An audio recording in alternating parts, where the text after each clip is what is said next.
Well, the case of 7 suspects charged with the kidnapping of a Pietermaritzburg teenager has been postponed to next week. The pupil was abducted last month and the suspects appeared in court this morning. eNCA senior reporter Dasen Thathiah was there and joins us now to give us an update. Dasen, good morning to you. What exactly happened in court today?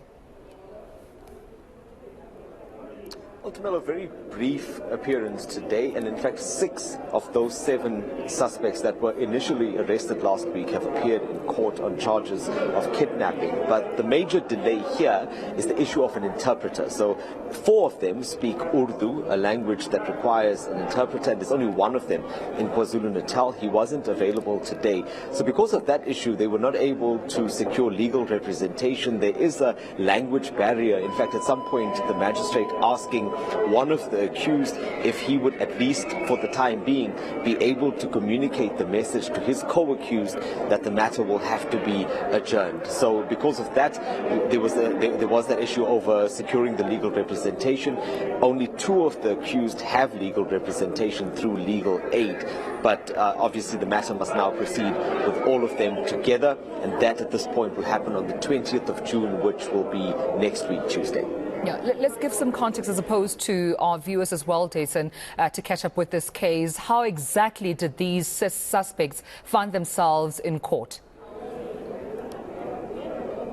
Very intriguing matter, in fact, because all of this started on the 24th of May. That was when Martin Khalid, he's a grade 12 pupil here in Pietermaritzburg. He had just come home from school, and it was a short while after that, about 3 o'clock, and that's when he was confronted by a vehicle which looked like a police vehicle, and there were men there posing as police officers that stopped his car and then took him, kidnapped him. That was the last that anyone had heard of him until about just under 2 weeks later, and that was where police then made a breakthrough, and they were able to find him at a house down on the KZN South Coast. That's in Umzinto, and that's where he was being held, and that's where he had been held since the initial kidnapping. So I think what was of particular interest in this matter was the high ransom amount that was demanded by the kidnappers, 11.5 million rand that was demanded of the family. That money was not paid as far as we know.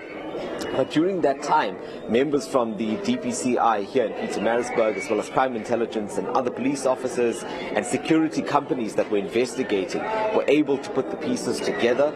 There was that ransom demand, so through their work over about 2 weeks, they were able to then locate the teenager. Fortunately, he wasn't injured or harmed in any way. It's just now the issue of him having to continue with his studies.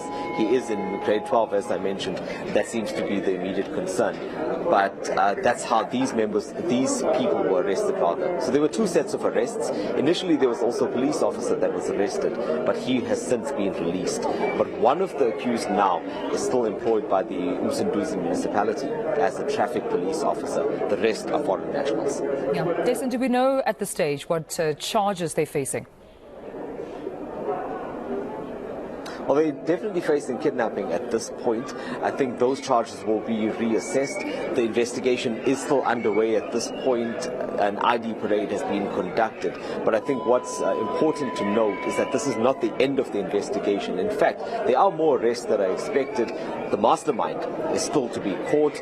There are possibly a few more people that need to be brought in, because those that are in court now are those that were found with the teenager. So I think as the case progresses, you might even find more charges being added, and certainly other people being brought in to face the music. All right, we'll leave it there. Thank you so much for this update. eNCA senior reporter Dasen Thathiah out for us in Durban. This way we, of course, understand that the suspects found to be with that grade 12 pupil who was kidnapped, a ransom amount of 11.5 million rand being demanded from the family as well, being arrested, appearing in court today. But due to an Urdu interpreter not being available, only 1 in KZN, we understand that matter has now been postponed, without, of course, eliminating the possibility of more arrests as the investigation continues.